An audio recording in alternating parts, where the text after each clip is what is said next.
We can breathe at the beach. Can you tree pose? Be like a tree. Breathe in and out. In. Out. In.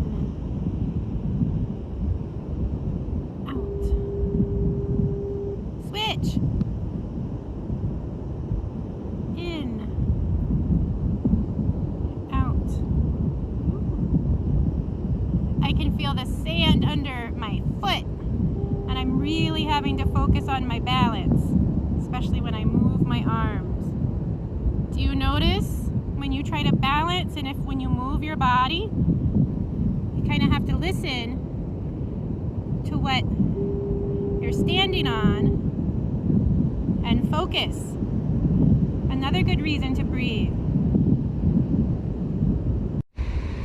So today's lesson is on main idea and details, and we talk about that a lot.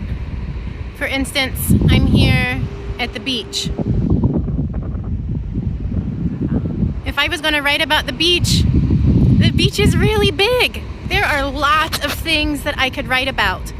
But instead of trying to explain all of this, the temperature, how it smells, the way the wind is blowing, the sounds that I'm hearing, the water, the sand, the things that I see, you want to just narrow your focus. That gives you the main idea. You don't want it so broad, because then it's really hard to add details. So for main idea, you want to have a focus. See this piece of glass? Like if you look through it, it's kind of hard, would be hard to see through, but if you pretend like this is something clear and you can just look through here for your main idea, think about looking through there and what you see through something tiny. You can describe that. What can we see over here?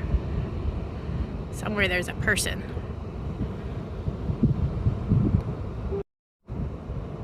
See? We could write a story about the person walking on the beach. As you may know, something I like to do at the beach is to look for heart rocks. So possibly I would write a story about looking for heart rocks. Now, if I'm starting my story and then I start to tell you about the water, is that going to be a good detail if I'm talking about finding heart rocks? Does it make sense? Is it going to help you know about me finding heart rocks? I mean, yes, maybe if I go swimming in the water or walk along the shore, I might tell you a detail about the water. But if I'm just saying, oh, the waves were crashing and I could hear them, if that does not relate to me finding a heart rock or a rock, not a good detail. Leave it out.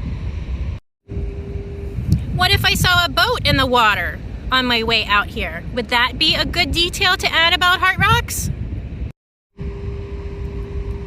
Does it relate to finding heart rocks? No, it doesn't. So if we were having a conversation and I started to talk about a boat, you could say, hey, Miss Keck, wait a minute. I thought we were learning about heart rocks. Is there, you could ask me questions. But if it's just me writing, I'm not there to explain why I added the information about the water or the boat. And if I did not connect those details to me finding heart rocks, when you read my writing, you're going to think, I wonder why, that doesn't make any sense. Why did Miss Keck put that in there? So that's why when you write, you really want to narrow your focus so that the person reading your work knows what you're talking about. So I walked in the sand and I found some of these rocks, and then I found a shell that's kind of shiny. Would this be okay to talk about? Yeah, probably. I mean, it's kind of like a rock, and it had to do with my search. And I could talk about the different shapes, and oh, that one almost looks like a heart, but I didn't give up. I just kept looking. And so I could talk about the differences of the rocks and how maybe this beach doesn't have a lot of rocks, but then look, this one's kind of heart-like. I ended up finding this rock. So I could talk about these rocks and how walking down here helped me find them. But I didn't go in the water. I did not use a boat to find these rocks. So try to keep your main idea a little bit small